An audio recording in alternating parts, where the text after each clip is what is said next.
En 1988, Mikhaïl Gorbatchev, dirigeant de l'Union soviétique, réduit les forces soviétiques stationnées à l'est du rideau de fer et reconnaît le droit des peuples à l'autodétermination. Cela a pour conséquence, dans les États tampons, des mouvements populaires pour plus de démocratie et, petit à petit, l'effondrement des dictatures des pays de l'Est.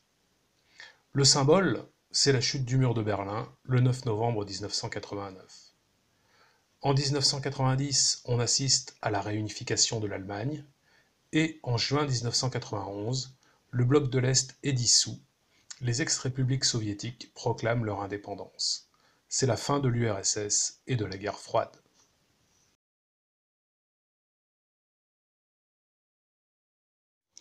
Dans les ex-pays de l'Est, les difficultés socio-économiques sont nombreuses en raison du passage brutal d'une économie planifiée, organisée par l'État, à une économie de marché. La liberté nouvelle a entraîné le réveil des revendications nationalistes. Le règlement peut être pacifique, comme en Tchécoslovaquie, où l'on aboutit à une partition entre la Slovaquie et la République tchèque. Le règlement peut aussi se faire par la guerre, comme en ex-Yougoslavie, de 1991 à 1995. Cependant, à partir de 2004, les ex-pays de l'Est sont intégrés dans l'Union européenne, marquant ainsi la fin de la division du continent.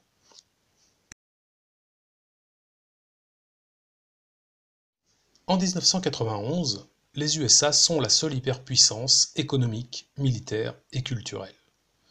Ils jouent le rôle de gendarmes du monde avec l'accord de l'ONU, lors de la guerre du Golfe en 1991, en Somalie en 1992, en Bosnie en 1995, ou bien sans cet accord, comme lors de la Seconde Guerre d'Irak en 2003.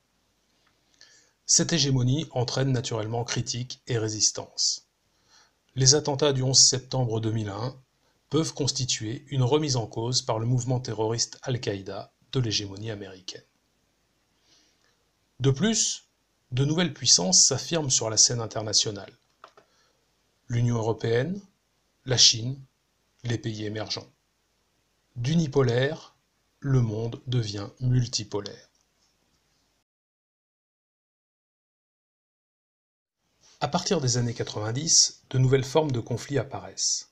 Des conflits intra-étatiques, à caractère ethnique, comme au Rwanda en 1994, des soulèvements contre des pouvoirs peu démocratiques, comme lors du printemps arabe en 2010.